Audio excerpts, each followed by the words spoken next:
자, 문제 21번. 자, 공기 중에서 3 곱하기 10의 마이너스 4승 웨버와 5 곱하기 10의 마이너스 3승 웨버의 두 극 사이에 작용하는 힘이 13뉴턴이었다. 두 극 사이의 거리는 약 몇 센티미터인가? 자, 보세요. 자, 21번 같은 경우는 지금 바로 자극의 세기를 이용해서 이제 두 전극 사이에, 자극 사이의 그 거리를 구하는 문제가 자, 되는 거죠. 자, 그림으로 한번 표현을 해보면 자, 이렇다는 거예요. 자, 우리가 쉽게 알 수 있는 자석. 자, 자석이라고 한번 해보죠. 자석. 그래서 왼쪽에 있는 거를 N극 자석, 오른쪽에 있는 거를 S극이라고 자, 해볼게요. 그러면 지금 극이 다르기 때문에 어떻게 됐어요? 서로 잡아당기는, 그죠? 잡아당기는 힘이 발생하겠죠. 자, 그때 이 두 자극 사이에 발생하는 힘이 얼마라고요? 13뉴턴. 예, 13뉴턴의 잡아당기는 힘이 발생한 거예요. 극이 다르니까. 자, 그때 자, 한쪽 왼쪽에 있는 그 자극의 세기를 3 곱하기 10의 마이너스 4승 볼게요. 3 곱하기 10의 마이너스 4승이고요. 자, 오른쪽에 있는 것을 5 곱하기 10의 마이너스 3승으로 놓죠. 이렇게. 그때 이제 무엇을 구하는 거냐면 두 자극 사이에 자, 간격이 몇 센티미터인지를 자, 물어본 겁니다. 자, 그러면 기본적으로 식을 아셔야 되겠죠. 식. F는 4파이 뮤 분의 1 곱하기 R 제곱분의 M1, M2. 그죠? 이거죠? 네. 자, 이 식에서 우리가 이제 무엇을 아셔야 되냐면 바로 이 거리, 이 R 값을 이제 구하는 게 자, 목적이 되는 겁니다. R 값을 구하는 거. 자, 그럼 식을 좀 변형을 시켜서 자, 어떻게 구할 거냐면 잘 보세요. R 제곱은 식이 어떻게 되냐? 4파이. 자, 여기서 뮤라고 하는 건 지금 뭐냐? 지금 이게 어떤 상태냐면은 공기 중이에요, 공기 중.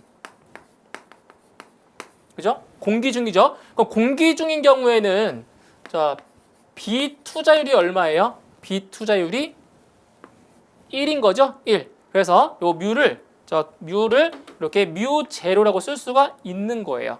그렇죠? 왜냐면 B 투자율이 1이기 때문에. 그래서 식을 쓰면 뮤 자, 제로 그리고 F가 이제 분모로 내려오는 거예요. 힘이 F 그리고 M1 곱하기 M2 이렇게 되는 거죠. 자, 이제 우리 거리를 구하는 거죠. 거리. 그죠? 거리를 구하는 거니까 양변을 이렇게 루트를 씌우면 요 루트와 제곱이 사라지는 거죠. 그래서 이 R만 남는 거예요. 그래서 이제 문제에 주어진 자, 값을 이제 대입을 자, 해보도록 하죠. 그러면 4파이 곱하기 자, 이건 뭐예요? 투자율이니까 얼마예요? 이건 암기하셔야 됩니다. 4파이 곱하기 10의 마이너스 7승. 이건 암기하셔야 되겠죠? 4파이 곱하기 10의 마이너스 7승이고요. 곱하기 힘은 13뉴턴. 13. 자, 대입해 주시면 되고요. 그다음에 M1, M2니까 하나씩 대입하시면 돼요. 그러면 3 곱하기 10의 마이너스 4승. 그리고 M2는 5 곱하기 10의 마이너스 3승. 이렇게 자, 대입을 하시면 되겠네요. 그래서 계산을 하시게 되면 이 값이 얼마 나오냐? 0.085 정도 나옵니다. 대략적으로 0.085 단위는 미터예요. 미터. 근데 이제 문제에서 물어본 것은 센티미터로 물어봤죠? 센티미터로 물어봤으니까 얼마다? 8.5cm가 정답이 되는 거죠. 8.5cm. 정답 2번에 정답이 있습니다. 다음 22번. 자, 그림과 같은 시퀀스 제어 회로에서 자기 유지 접점은 자, 이제 문제에 주어진 시퀀스 회로에서 자기 유지 접점에 해당하는 것을 찾으시면 됩니다. 그래서 그림을 한번 같이 보도록 하죠. 자, 어떻게 구성이 되어 있냐면 자, 간단히 그려볼게요. 자, 이렇게 되어 있고요. 그리고 MC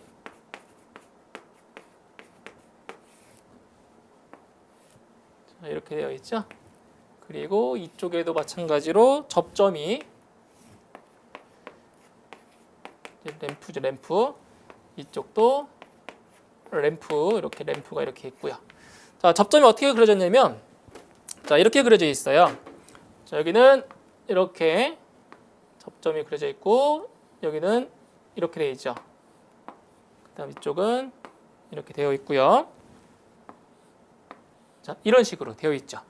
자, 이제 이 시퀀스 회로에서 자, 자기 유지 접점. 자기 유지 접점이 뭐예요? 바로 이 MC의 여자 상태를 유지시켜주는 그런 역할을 하는 접점을 말하는 거죠. 바로 어디에 있어요?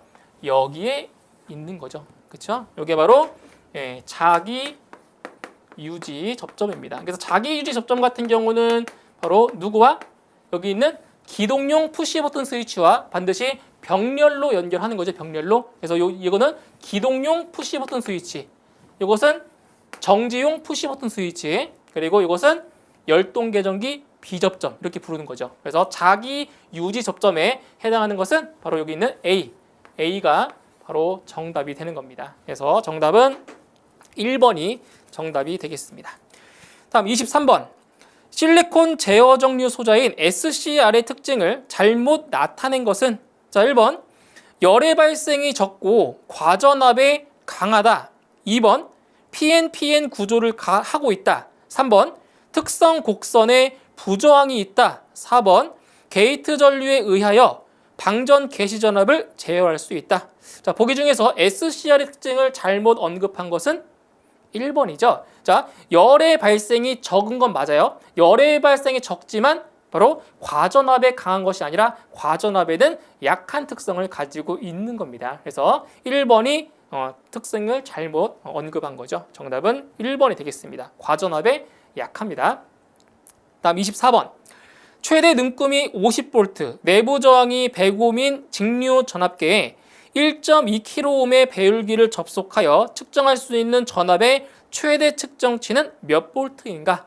자, 24번 문제는 배율기에 관련된 문제가 되겠습니다. 자, 이것은 자, 그림으로 딱 보시면 쉽게 이해가 되실 거예요.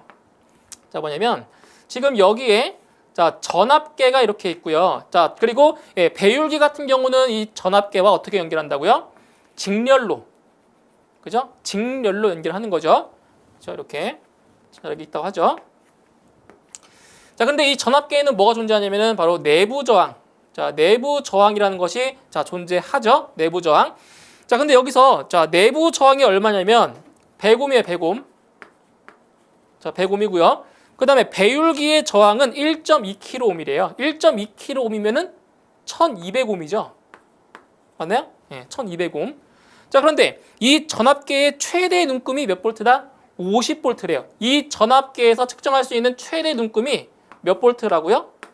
50볼트래요. 50볼트. 자, 그러면 이 배율기 저항에 걸리는 전압을 우리가 알 수가 있어요. 자, 왜냐면 보세요. 전압과 저항은 비례하죠. 자, 그러면 자, 여기는 지금 내부 저항이 100ohm이고요. 배율기 저항이 1200ohm이에요. 자, 정확히 몇 배예요? 몇 배? 12배. 맞나요? 12배. 자, 그러면 여기 전압계에서 측정할 수 있는 이 최대 눈금이 50V라고 한다면은 이 배율기 저항에 걸리는 전압이 얼마란 얘기예요? 50V의 12배. 그러면 600V죠. 600V. 그래서 최대로 측정할 수 있는 범위는 몇 볼트가 된다? 바로 650V까지 측정이 가능하다라는 거예요. 650V. 그래서 정답은 4번이 자, 정답이 되는데 자, 이렇게 자, 그림으로 푸셔도 돼요. 이렇게 푸셔도 되고요. 아니면 공식으로. 자, 공식으로 푸실 수가 있죠. 공식으로. 자, 어떻게 푸냐? 자, V0는 V 곱하기 1 플러스 Rm분의 RS. 그죠? RM, RV 바꿀까요? 바꿀게요. RV 그리고 RM으로 바꿀게요. 해설에 나온 것처럼 RV, 자, RM. 자, 이렇게. 그러면 이제 V의 값이 얼마나? V의 값이 50V. 50 곱하기 1 플러스 자, RV가 여기 이제 내부 저항입니다. 100분의 자, RM은 배율기 저항 1200. 자, 이렇게 푸셔도 돼요. 그 정답은 650이 나옵니다. 그래서 그림으로 푸셔도 되고요. 예, 공식으로 푸셔도 상관없어요. 예, 그래서 정답은 650V가 예, 정답이 되는 걸 알 수 있습니다. 정답은 4번. 자, 다음 25번. 진동이 발생되는 장치의 진동을 억제시키는 데 가장 효과적인 제어 동작은 자, 뭐라고요? 진동을 억제시키는 데 가장 효과적인 자, 제어 동작 1번 온오프 동작, 2번 미분 동작, 3번 적분 동작, 4번 비례 동작. 자, 보기 중에서 자, 진동을 억제시키는데 가장 효과적인 제어 방법은 바로 미분 동작인 거죠. 정답 2번에 미분 동작이 정답이 되겠습니다. 2번. 자, 다음 26번. 자, 그림과 같은 회로에서 2옴에 흐르는 전류는 몇 암페어인가? 단 저항의 단위는 모두 옴이라고 했습니다. 자, 한번 회로를 한번 그려볼게요. 자, 회로가 어떻게 되냐? 지금 저항 3개가 연결이 되어 있네요. 저항 3개가 자, 이렇게 자, 연결이 되어 있고요. 그리고 이제 여기에 자, 전압이 인가가 되어 있는 상태예요. 자, 몇 볼트가 인가됐냐면 6볼트가 인가됐고요. 자, 저항은 1.8옴. 자, 그리고 위에가 2옴이고요. 얘가 3옴입니다. 그때 무엇을 구하는 거냐면 여기 있죠. 2옴. 2옴에 흐르는 전류. 예, 2옴에 흐르는 전류의 값을 이제 알아보라고 한 거예요. 자, 그럼 보세요. 자, 지금 여기 인가되는 전압값이 나왔죠. 그리고 저항값 나와 있죠. 그럼 뭐냐? 옴의 법칙을 이용하면 우리는 전전류, 전체 전류를 구할 수가 있는 거예요. 자, 어떻게 구하냐? 자, 보세요. 일단 자, 먼저 합성 저항 먼저 구하셔야겠죠? 합성 저항. 자, 지금 여기 2옴과 3옴은 병렬. 자, 병렬 연결인 거고요. 그리고 1.8옴과 여기는 직렬로 연결이 되어 있어요. 그럼 합성 저항을 어떻게 구하냐? 1.8 더하기 자, 2옴과 3옴은 병렬 연결이기 때문에 어떻게 구한다? 2 곱하기 3 나누기 2 더하기 3으로 구할 수 있는 거죠. 병렬이니까. 그래서 합성 저항을 구하면 이게 얼마 나오냐면 이게 3옴. 네. 3옴. 그래서 3옴이 나옵니다. 합성 저항 값이 3옴이 나와요.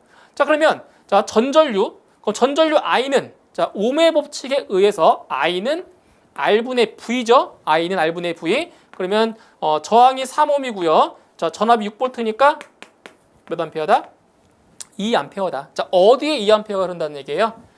여기로 지금 2암페어가 흐르는 거죠. 전전류가 2암페어. 그러면 이 2암페어는 이쪽과 이쪽으로 자, 나뉘어서 전류가 나눠질 거란 말이에요. 그런데 자, 전류와 저항은 어떤 관계에 있다? 전류와 저항은 서로 반비례 관계에 있다. 그죠? 반비례 관계. 그러니까 저항값이 작을수록 더 큰 전류가 흐르는 거죠. 왜? 반비례하니까. 그죠? 그러니까 저항이라는 값 자체가 전류의 흐름을 방해하는 거잖아요. 그렇기 때문에 저항값이 클수록 전류는 더 적게 흐르는 거예요. 그래서 자, 이쪽을 I1, 여기를 I2라고 놓을게요. I2. 그러면 I1과 I2를 합친 게 2A가 나와야 되는 거예요. 자, 그러면 I1은 어떻게 구하냐? I1은 자, 지금 2옴과 3옴이죠? 2 더하기 3분의 여기에 뭐가 들어가야 돼요? 여기에 들어가는 것이 서로 반비례 관계에 있으니까 2옴이 들어가는 것이 아니라 3옴이 들어가요. 3. 이렇게. 그렇죠? 그러니까 2옴에 흐르는 전류를 구할 때는 3이 들어가고요. 그럼 3옴에 흐르는 전류를 구할 때는 2가 들어가는 거죠. 반비례 관계니까. 그리고 곱하기 몇 암페어? 2암페어. 이렇게 구하시는 거예요. 그러면 2옴에 흐르는 전류는 1.2암페어가 나오게 됩니다. 그래서 이쪽에 1.2암페어가 흐르고요. 3옴 쪽으로 0.8암페어가 흐르는 거예요. 이렇게. 둘이 합쳐서 2암페어가 나오죠. 그죠? 그래서 정답은 1.2암페어인 3번이 정답이 되겠습니다. 자, 다음 27번. 자, 비투자율 500, 평균 자후의 길이 1m의 환상철심 자기회로에 2mm의 공극을 내면 전체의 자기 저항은 공극이 없을 때의 약 몇 배가 되는가? 자, 보세요. 자, 이 공극. 자, 공극이 있을 때와 없을 때에 뭘 구하느냐? 바로 자기 저항 값의 배율을 구하는 거예요. 자, 그러면 뭐 이것도 공식이니까 자, 공식이니까 보세요. R1분의 R2. R1분의 R2는 1 플러스 L분의 LG 곱하기 바로 뮤 S입니다. 네, 이게 바로 공식이에요, 공식. 그러니까 공극이 있을 때와 없을 때의 자기 저항의 배수를 구할 때 구하는 공식이 되는 거죠.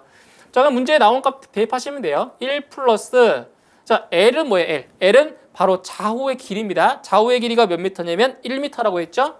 1미터고요. 자, LG는 바로 공극. 자, 공극의 길이입니다. 공극의 그 간격 2mm. 자, 2mm니까 미터로 바꾸셔야 돼요. 그러면 2 곱하기 10의 마이너스 3승이죠. 그죠? 밀리미터. 그러니까 밀리미터를 미터로 바꾼 거예요. 자, 그리고 빛 투자율 500이라고 했어요. 500.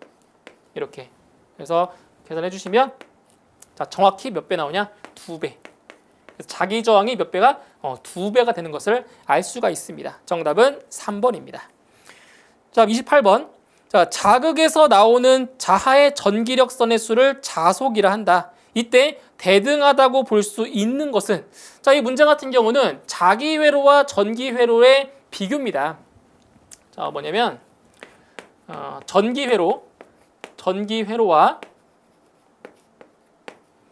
자, 자기 회로의 자, 비교. 자, 먼저 첫 번째 1번. 자, 1번에 뭐가 나왔어요? 1번 도전율. 자, 나죠? 도전율. 자, 1번 도전율. 자, 도전율과 대등되는 건 뭐냐?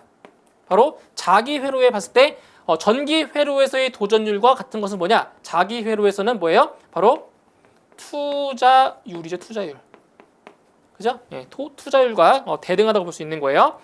자, 2번에 자, 전기 회로에서는 기전력이라고 하죠. 기전력. 자, 기전력이라고 해요. 그러면 자기 회로에서는 자, 전 똑같죠? 뭐죠? 전기 회로, 자기 회로. 그럼 기전력이니까 자기 회로에서는 뭐가 되겠어요? 바로 기자력이죠. 기자력. 그죠? 기자력이라고 했죠. 자, 그다음 3번. 자, 3번에 전류. 자, 전기 회로에서 전류. 그래서 자기 회로에서는 뭐냐? 이게 바로 자속입니다.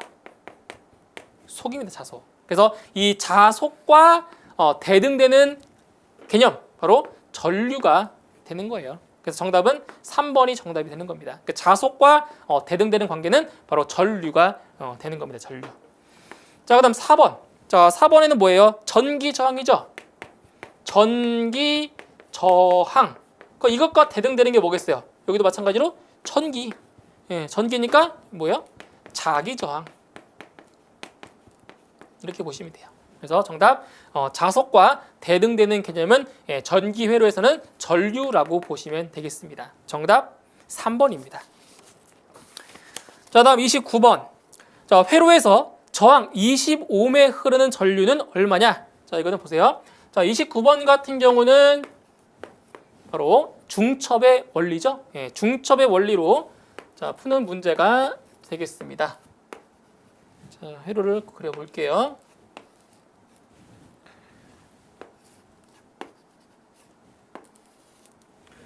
자, 지금 이쪽에는 전압원이고요. 여기가 전류원이죠. 전류원. 자, 전압원에는 얼마냐? 20V. 20V고요. 전류원은 1A. 그다음에 저항값은 여기가 5ohm이고요. 여기가 20ohm이에요. 20ohm. 그때 이제 문제에서 구하고자 하는 게 뭐냐? 바로 20ohm에 흐르는 전류 I의 값을 구하래요. 25ohm에 흐르는 전류. 그래서 이제 이런 경우는 전압원이 지금 2개이잖아요. 2개. 2개니까 이제 하나씩 분리해서 이제 구해주는 거예요. 하나씩 분리해서. 자, 첫 번째 방법은 이제 전압원을 자, 어떻게 한다? 단락. 자, 전압원을 자, 단락을 시킵니다. 단락. 자, 전압원을 단락시켰다는 얘기는 뭐예요? 단락시켰다는 얘기는 여기를 쇼트. 자, 쇼트 시킨 거니까 이렇게 그냥 선으로 연결한 거예요. 이렇게. 이게 바로 전압원을 단락시킨 상태입니다. 그러면 자, 지금 전류원으로 1A가 흐르고 있죠. 1A. 자, 이쪽 위쪽 방향으로 1A가 흐르고 있단 말이에요. 1A. 그러면 여기 5ohm이 있고 자, 20ohm이 있어요. 그러면 이 1A가 이쪽으로도 흐르고 이쪽으로 자, 흐르겠죠. 그런데 전류와 저항은 반비례하기 때문에 저항이 큰 쪽에 전류가 더 적게 흐르겠죠. 그죠? 적게 흘러요. 자, 그럼 여기 보세요. 여기를 I1 할게요. I1은 25ohm에 흐르는 전류를 구하는 거예요. 자, 5ohm과 20ohm이니까 5 플러스 20분의 자, 여기 뭐가 들어간다고요? 뭐가 들어가야 돼요? 5가 들어가야 되는 거죠. 25ohm에 흐르는 거니까. 맞나요? 그래서 곱하기 1A 이렇게 해줍니다. 그러면 이 값이 자, 얼마가 나오냐? 0.2가 나와요. 0.2A. 예, 그러니까 전류원에 의해서 25매는 0.2A가 자 흐르는 거예요. 자, 그럼 두 번째. 자, 전류원 같은 경우는 어떻게 하냐? 전류원은 개방시킵니다. 개방. 자, 개방한다는 얘기는 이 전류원을 그냥 오픈 시킨다고 보시면 돼요. 그러니까 원래 있던 전압원은 살리고요. 여기는 오픈. 이렇게 열어 놓는 거예요. 그러면 여기는 지금 20V인가요? 20V. 자, 그럼 어떻게 되냐? 5옴과 이후 20옴이니까 전체 저항은 얼마예요? 25옴이죠. 자, 이거를 I2로 놓을게요. I2. 자, I2는 어차피 지금 이게 직렬로 연결되어 있기 때문에 5옴에 흐르는 전류와 25옴에 흐르는 전류는 어때요? 같겠죠. 그래서 I2는 얼마냐? 자, 전체 합성 저항 25옴이죠. 더하면 되니까 25옴 분의 몇 볼트? 20볼트. 이렇게 됩니다. 그러면 이 값은 0.8 나오네요. 0.8? 0.8A. 이렇게 되는 거죠. 0.8. 그래서 자, 지금 전압원을 단락시켰어요. 전류원에 의해서 0.2A가 흘렀고요. 이제 반대로 전압원에 의해서 0.8A 흘렀어요. 그러면 여기 25옴에 흐르는 전류는 얼마 나온다?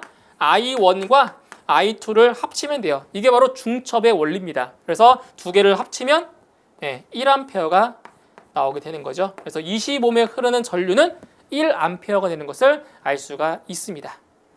자, 문제 30번. 자, 선간전압의 크기가 100 루트 3볼트인 대칭 3상 전원에 각 상의 임피던스가 Z는 30 플러스 J 45인 Y결선의 부하가 연결되었을 때 이 부하로 흐르는 선전류의 크기는, 자 보세요. 자, Y결선일 때 선전류의 크기를 물어본 문제가 되겠어요. 자, 그러면 자, 이제 요 Y결선을 먼저 이해를 좀 하셔야 돼요. Y결선. 자, 지금 부하가 자, Y 형태로 자, 이런 식으로 Y자 형태로 지금 평형 3상 부하가 이렇게 연결된 거예요. 그때 자, 이런 식으로 그림이 그려지겠죠.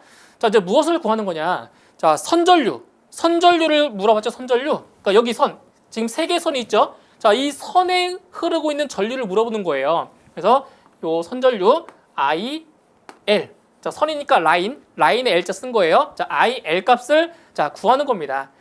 자, 근데 보시면 지금 여기가 IL이고, 자, 그럼 상전류는 뭐냐? 이 부하 한 상에 흐르는 전류를 이제 상전류라고 하는데, 그게 바로 여기죠. 여기 IP 페이즈 상 영어로 썼을 때, IP가 상전류, IL이 선전류인데, 딱 이제 회로만 딱 보셔도 알잖아요. 상전류가 그대로 뭐랑 같아요? 선전류와 같은 거죠. 그래서 Y결선일 경우에는 바로 상전류와 선전류의 값이 어때요? 같은 거죠. 자, 그리고 자, 전압은 어떻게 돼요? 선간전압 VL은 상전압의 몇 배라고요? 바로 루트 3배인 거죠. 그렇죠? 그래서 선간전압은 뭐냐? 선간전압은 바로 선과 선에 걸리는 전압이죠. 여기가 바로 VL이에요. VL. 그죠? 선과 선 사이에 걸리는 전압 VL. 그럼 상전압은 여기 한 상에 걸리는 전압. 이게 바로 VP인 거죠. VP.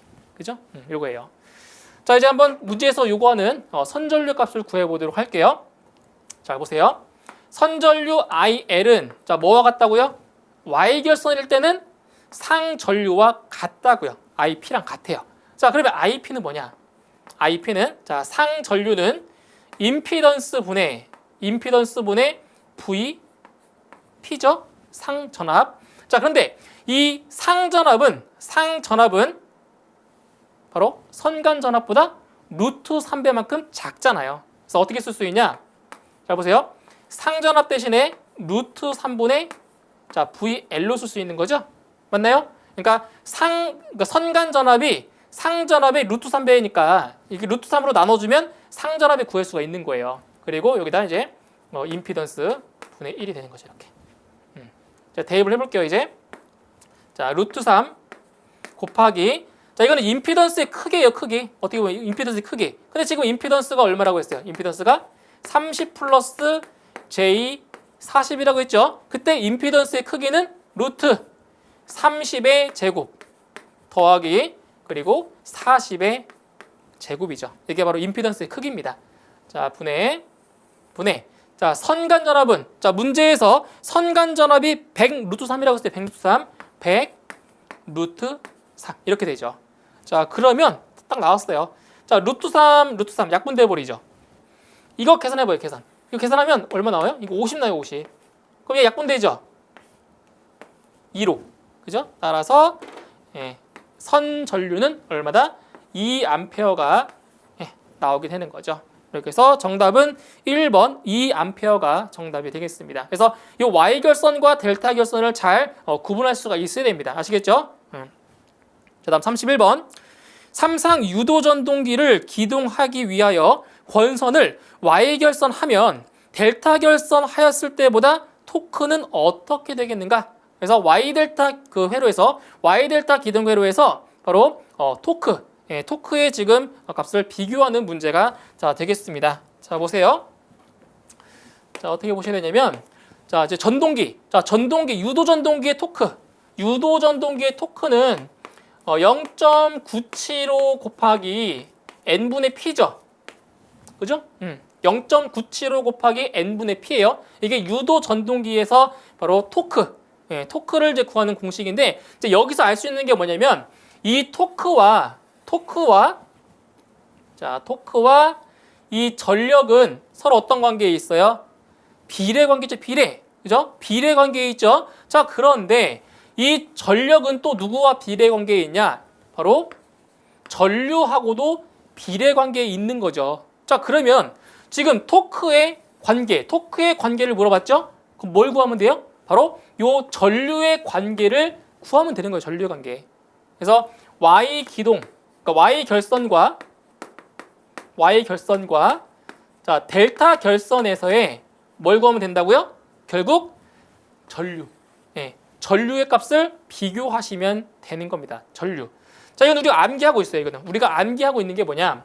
자, Y 결선일 때가 델타 결선일 때보다 자, 기동 전류가 어때요? 기동 전류가 그러니까 IY는 I 델타의 얼마다? 3분의 1인 거 알 수 있는 거죠. 그래서 우리는 Y 결선으로 먼저 기동한 다음에 그 다음에 델타 결선으로 뭐 하는 거예요? 운전하는 거죠. 왜 그런 거예요? 기동 전류가 Y 결선일 때의 기동 전류가 더 작기 때문에 3분의 1만큼 작기 때문에 Y 결선으로 기동하고 그 다음에 델타 결선으로 운전을 하는 거잖아요. 그죠? 그래서 이 기동 전류가 3분의 1배이기 때문에 자, 토크도 마찬가지로 몇 배가 된다? 토크도 3분의 1이 되는 거예요. 아시겠죠? 그래서 정답은 2번에 3분의 1로 감소가 정답이 되는 겁니다. 그래서 토크와 전력 그리고 전류 다 비례 관계에 있기 때문에 바로 이제 기동 전류의 관계가 즉 토크의 관계가 되는 거예요. 그래서 정답은 2번이 정답이 되겠습니다. 다음 32번. 삼상 농형 유도전동기의 기동법이 아닌 것은 자, 삼상 유도전동기의 자, 기동법 뭐가 있어요? 권선형과 자, 그리고 농형. 자, 권선형과 농형이 있죠. 자, 1번에 Y델타 기동법, 2번에 기동보상기법, 3번에 2차 저항 기동법, 4번 전전압 기동법. 그래서 보기 중에서 농형 유도전동기의 기동법이 아닌 것은 3번이죠. 2차 저항 기동법은 농형이 아니라 권선형 유도전동기의 기동법에 해당이 됩니다. 아시겠죠? 정답은 3번의 2차 저항 기동법이 정답이 되겠습니다. 자, 다음 33번.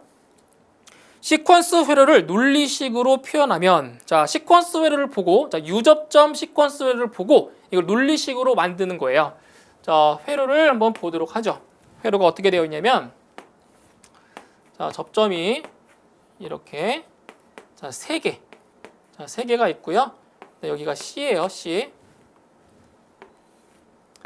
자, 이렇게 되어 있네요. 그다음에 여기는 이제 푸시 버튼 스위치 A. 여기는 접점. 이걸 C.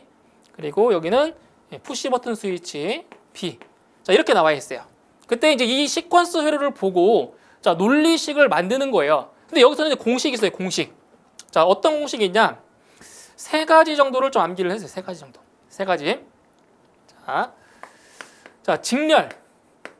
직렬로 연결되어 있다. 직렬로 연결되어 있다 하면 이거는 논리의 곱이에요. 자, 직렬 연결이면 논리의 곱이고요.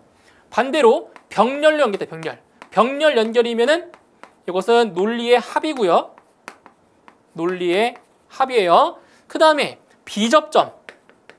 비접점으로 그려져 있다. 비접점이면은 이거는 뭐냐? 이거는 부정. 이 세 가지만 알고 있으면 이 시퀀스 회로를 보고 논리식으로 만들 수가 있어요. 자, 그럼 보실게요.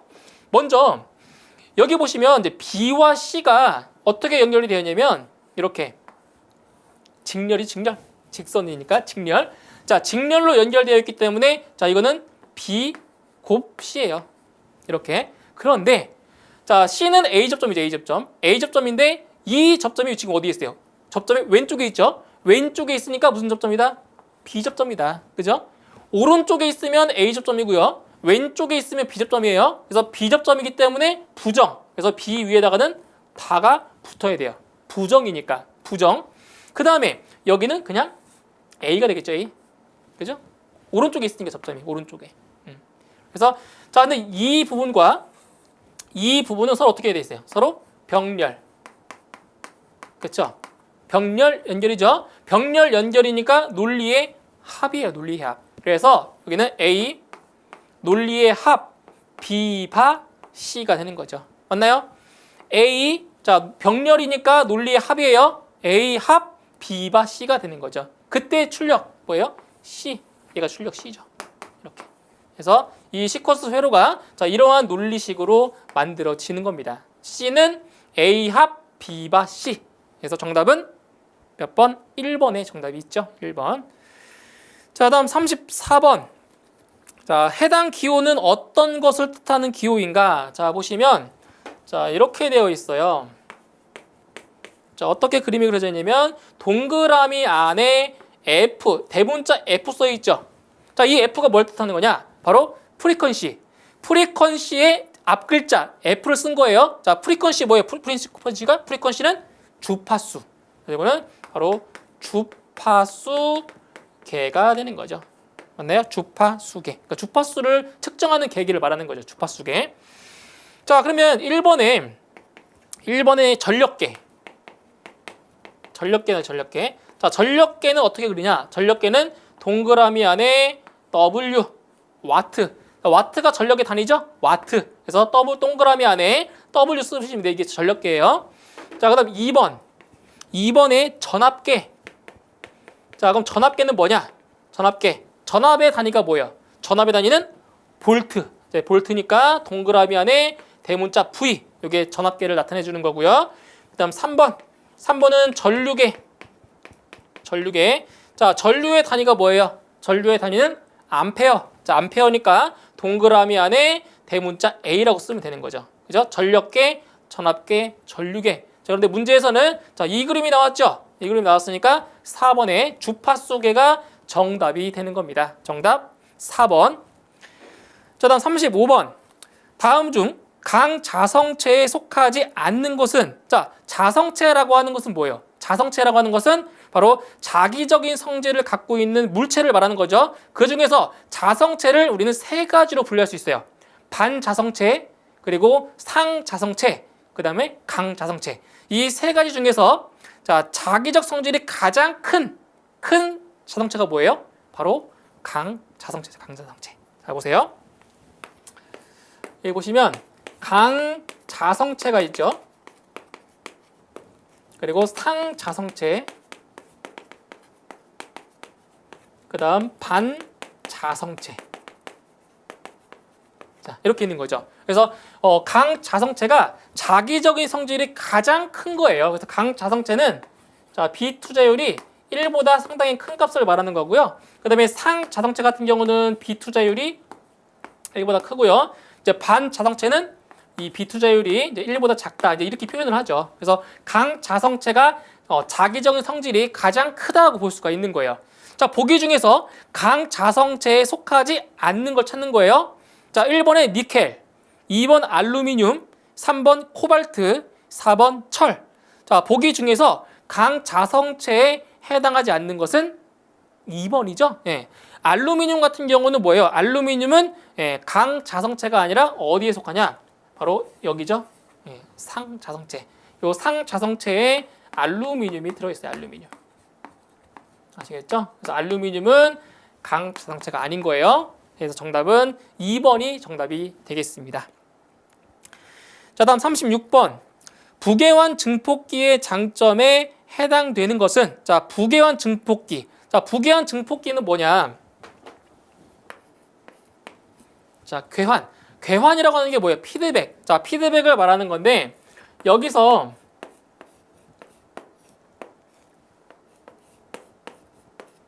자, 이런 거거든요. 이게 플러스, 마이너스. 자, 이게 뭐야? 이게 바로 마이너스. 마이너스가 이게 플러스가 정이고 마이너스가 부잖아요. 부. 정부. 그죠? 플러스가 정이고 마이너스가 부예요. 이게 바로 부계환. 이게 바로 부계환 증폭기입니다. 이게 바로 기본 증폭기라고 한다면은 이게 이제 마이너스니까 이제 부계환 증폭기라고 하는데, 이 보기 중에서 이 부계환 증폭기의 장점에 해당하는 것을 찾는 거예요. 자, 1번 전력이 절약된다. 2번 안정도가 증진된다. 3번 증폭도가 증가한다. 4번 능률이 증대된다. 그래서 보기 중에서 부계환 증폭기의 장점에 해당하는 것은 2번인 거죠. 바로 안정도가 증진된다. 그래서 온도 변화 등에 따른 회로 소자의 특성 변동에 덜 민감하도록 하게 하기 때문에 안정도가 더 증가시켜주는 거죠. 안정도를. 그래서 부계환 증폭기의 장점에 해당되는 것은 2번 안정도가 증진된다. 이게 바로 정답이 되겠습니다. 2번입니다. 자, 다음 37번. 자, 블록선도의 전달 함수는, 자, 블록선도를 보고 전달 함수를 이제 구하는 문제가 자 되겠습니다. 자, 한번 블록선도를 그려보도록 하죠. 블록선도가 자, 이거 아주 간단하게 우리 구할 수가 있어요. 자, 이렇게 되어 있고요.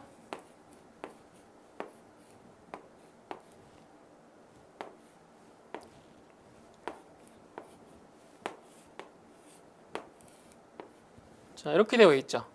그리고 이제 중요한 것은 여기 부호를 잘 보셔야 돼요. 부호가 어떻게 되어 있냐면 여기가 플러스 마이너스고요. 여기가 플러스 마이너스예요. 그 다음에 여기 G1S, 여기가 G2S, 그 다음에 여기가 G3S, 그리고 여기가 G4입니다.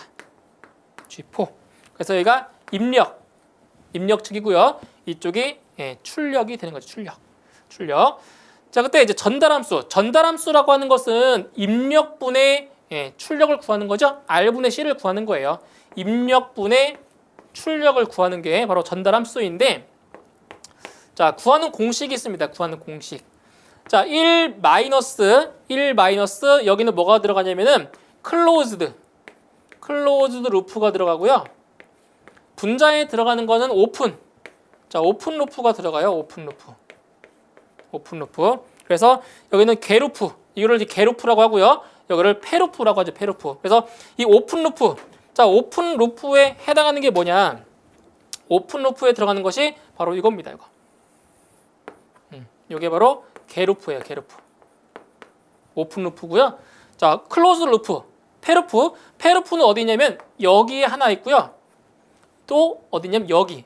이렇게. 여기에 또 하나가 있어요. 두 개. 그러니까 페루프는 두 개입니다. 여기 이렇게 여기 하나 있고요. 그리고 여기에 또 하나가 이렇게 있죠.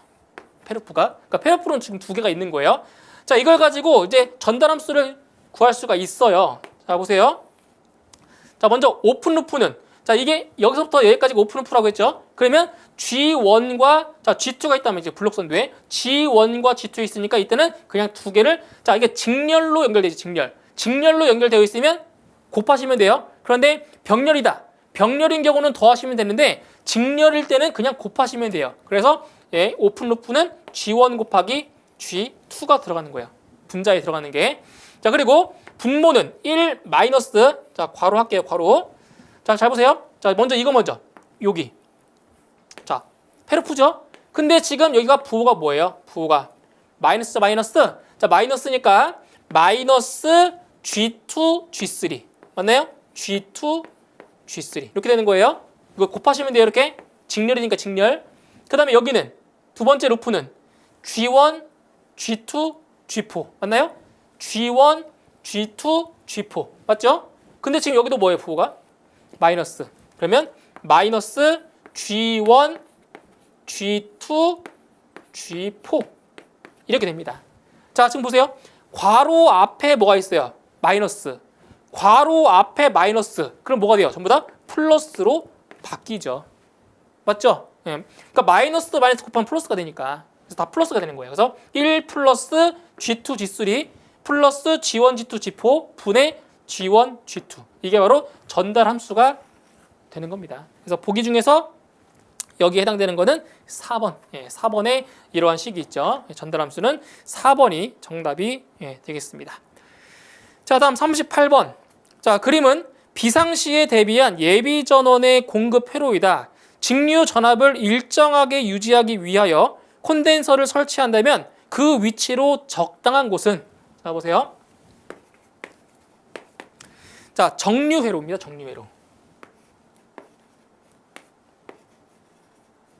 자, 정류회로 같은 경우는 어떻게 하는지 그림에 나와 있는 자, 문제에 나와 있는 것들을 한번 그려볼게요. 지금 어떻게 되어 있냐면 자, 이거예요. 지금 이게 정류회로인데 뭐 이런 식으로 자, 되어 있다라고 했을 때 자, 이게 정류회로인데 지금 여기 부하가 이렇게 있어요. 부하가. 자, 이렇게 있단 말이에요. 그럼 지금 입력 측에 여기 입력 측에 파형이 자, 정연파 교류가 이렇게 들어갔다고 해요.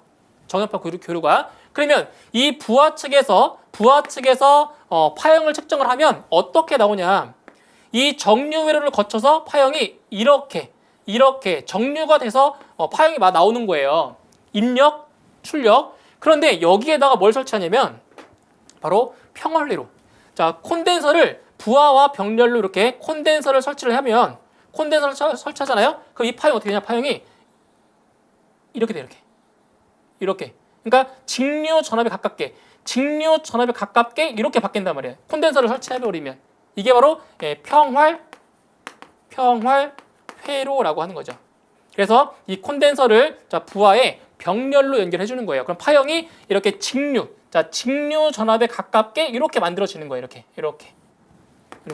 그래서 이 콘덴서는 어디에 설치하냐? 자, 문제에 나와 있는 바로 E와 F. 그죠? 문제 나와 있죠? E와 F 사이에 콘덴서를 설치를 해주면 평활회로가 만들어지는 겁니다. 그래서 정답은 3번에 E와 F 사이가 정답이 되겠습니다. 그래서 부하의 병렬로 연결해 주시면 돼요. 부하의 병렬로. 자, 다음 39번. 2m 전류를 1mA 증가시켰더니 컬렉터 전류는 0.98mA 증가되었다. 이 트랜지스터의 증폭률 베타는 자, 보세요. 자, 트랜지스터입니다. 트랜지스터. 자, 트랜지스터 같은 경우는 다리가 몇 개 있어요? 단자가 몇 개 있어요? 3개. 3개 있죠? 컬렉터, 베이스, 이미터. 그죠? 3개가 있는 거죠? 그러니까 여기 이제 베이스에 전류가 흐를 때만 이게 도통이 되는 거예요. 그죠? 그래서 컬렉터, 베이스, 이미터. 그래서 이제 무엇을 구하는 거냐면 이걸 구하는 거예요. 문제에서. 자, 트랜지스터의 증폭률. 자, 증폭률을 구하래요. 베타. 증폭률 같은 경우는 바로 자, 델타 IB분의 델타 뭐로 구하냐면 IC로 구합니다. IC. 이렇게. 그러니까 이게 IB가 바로 그러니까 여기 베이스의 전류가 흐를 때 이게 도통된다고 했잖아요. 그러니까 증폭률이라고 하는 거는 내가 얼만큼 입력을 했을 때 출력이 얼만큼 나오냐. 이게 바로 증폭률이거든요. 그래서 델타 IB분의 델타 IC가 돼요. 그런데 여기서 잘 보세요. 이렇게 흐르는 게 IB고요. IB. 이렇게 흐르는 게 IC죠. 이렇게 흐르는 게 지금 IE입니다. 그러면 무엇을 알 수가 있냐? IB는 IE-IC가 되는 걸 알 수 있어요. IE-IC. 그러면 이 식이 어떻게 바뀌냐? 델타 IE 델타 IC 분의 델타 IC가 되는 거예요. 그러니까 여기서 이 델타라는 게 뭐예요? 델타는 뭐예요? 변화율. 얼만큼 변화했냐 이걸 뭐 뜻하는 거예요. 자, 그러면 문제에 나왔잖아요. 자, 2m 전류를 어떻게 돼요? 2m 전류를 1mA 증가시켰대요. 1mA. 그러니까 이 값이 1인 거예요.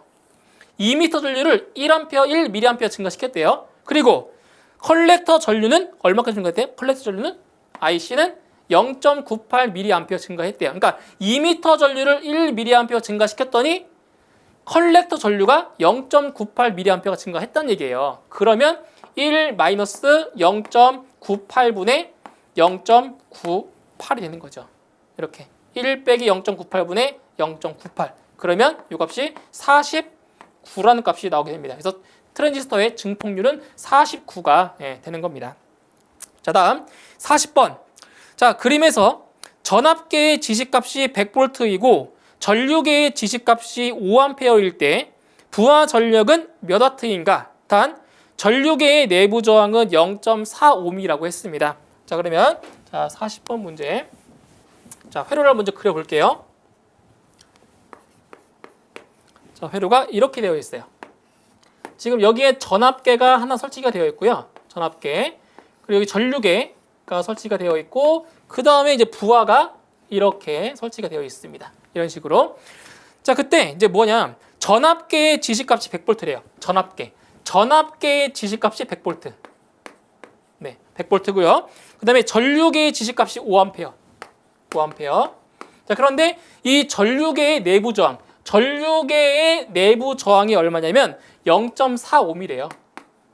0.45. 이렇게. 전류계. 자, 그리고 여기 나와 있는 자, 부하. 자, 이제 부하. 문제에서 구하는 게 뭐냐? 부하 전력.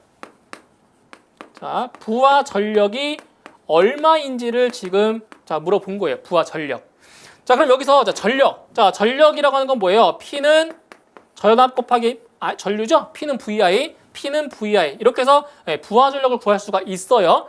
자, 그럼 보시면 이 회로를 좀 다시 한번 바꿔 볼게요. 좀 이해하기 편하게 바꿀 거예요. 자, 이렇게 한번 바꿔 볼게요. 이렇게. 전압계, 전류계, 자, 부하입니다. 이런 식으로. 그럼 지금 전압계의 지시값이 100V가 나왔다는 거는 여기 보세요. 여기 전류계에 걸리는 여기 나오는 그 전압, 이 전압과 부하에 걸리는 전압을 합치면 얼마야? 합치면 몇 볼트가 나와야 돼요? 100V가 나와야 된다는 거야. 100V가.